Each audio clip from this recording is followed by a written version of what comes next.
I suggest you pay attention to what I have to say. It's an action film, but it has a strong, intelligent theme about terrorism. For far too long, you've ignored what is happening around you.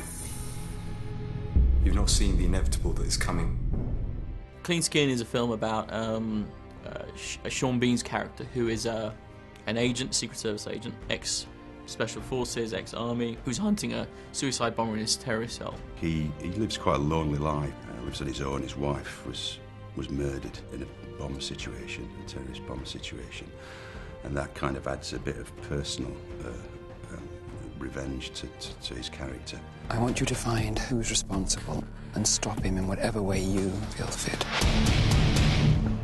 You know, I'd kill anyone you put in front of me. Yeah, I mean, everyone in the film is flawed, you know. Sean Bean's character's flawed, Charlotte Rampling's flawed, I'm flawed. But, yeah, I mean, he's got a humanity to him, and that's what drew me to the part. He wasn't a cardboard cutout, you know, villain, pantomime villain.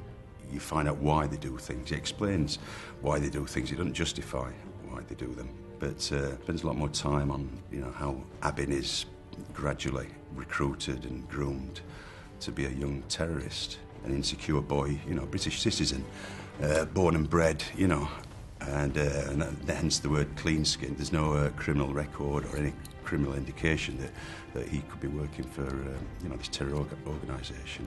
So that he's a perfect candidate, an insecure lad, intelligent, but, you know, that falls into the wrong hands. They're not going to stop. Neither will I.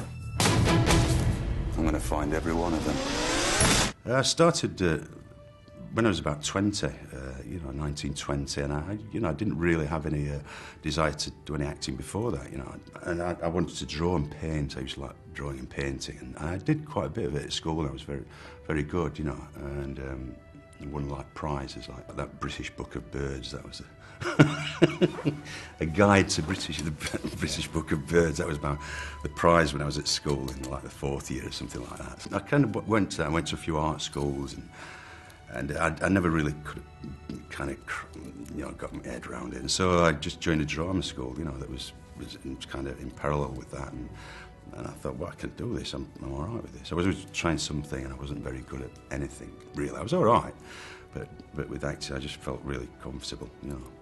Well, you know, I went to film school and graduated from film school and tried to make my way within the industry. And I really didn't appeal to me because a lot of talking got done and not a lot of doing got done. So I decided to raise funds myself, found a way to do it, and persevered, which is very important if you're a young filmmaker. I don't think you stand any chance if you don't persevere, and you have to be passionately obsessed with your filmmaking. It has to be a day and night thing. Keep at it, you know, be focused and just believe in yourself. I think that's what it is. Self-belief and self-confidence and determination. You know, you get a lot of knocks and things like that, but you do, but then you get a lot of breaks as well, you know, good breaks.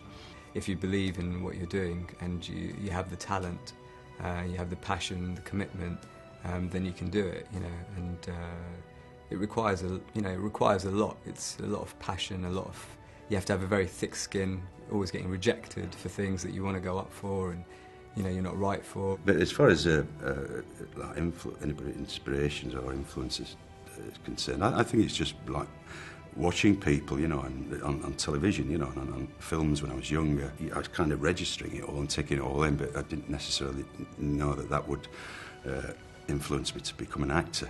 And in hindsight, it did. It was a kind of subconscious thing. And people like Albert Finney and Peter O'Toole and Richard Harris and John Hurt, he's always been a big hero of mine. And I worked with him, and I worked with all the others as well, which is great.